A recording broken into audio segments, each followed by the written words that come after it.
It's a childhood memory that returns every time I see the movie. I was 4, maybe 5 years old. I remember running up the stairs and hiding under my bed, terrified by images of a wicked witch flying past the window of a house that had been lifted aloft by a tornado. And can you believe that this Friday is the 75th anniversary of the Hollywood premiere of The Wizard of Oz, the classic movie based on a novel written in 1900 by L. Frank Baum. His main character, of course, was Dorothy Gale, a Kansas teenager. Choosing that name and location were not coincidences. Baum had been a newspaper editor, and he recalled reports of twin tornadoes that had destroyed the small town of Irving, Kansas in May 1879. The name of one of the victims, who was found in a mud puddle, was Dorothy Gale. As for the movie, even today I'm amazed by the tornado scenes. That was not a real tornado projected onto a screen. Instead, it was special effects, 1930s style.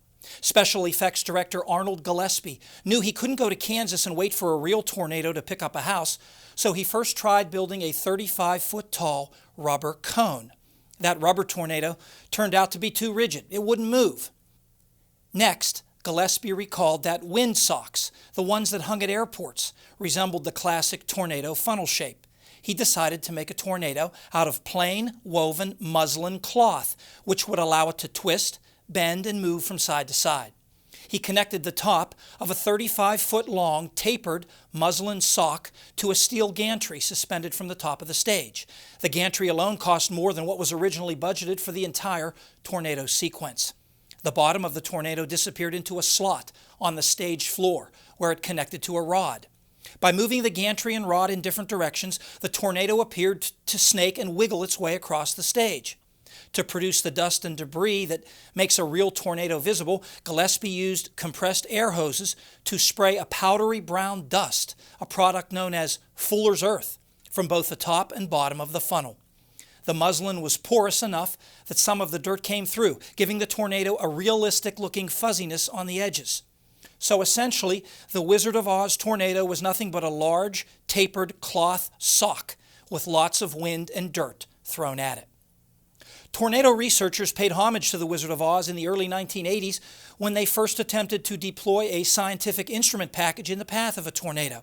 They called their instrument the Totable Tornado Observatory, TOTO for short. Then in the 1990s in the movie Twister, researchers affectionately called their instrument package Dorothy, in honor of both the Wizard of Oz and the 1980s tornado scientists.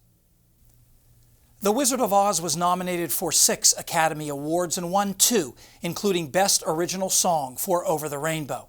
It did not win the Oscar for Best Picture, however. That went to another pretty famous movie with, coincidentally, a weather-related name, Gone with the Wind.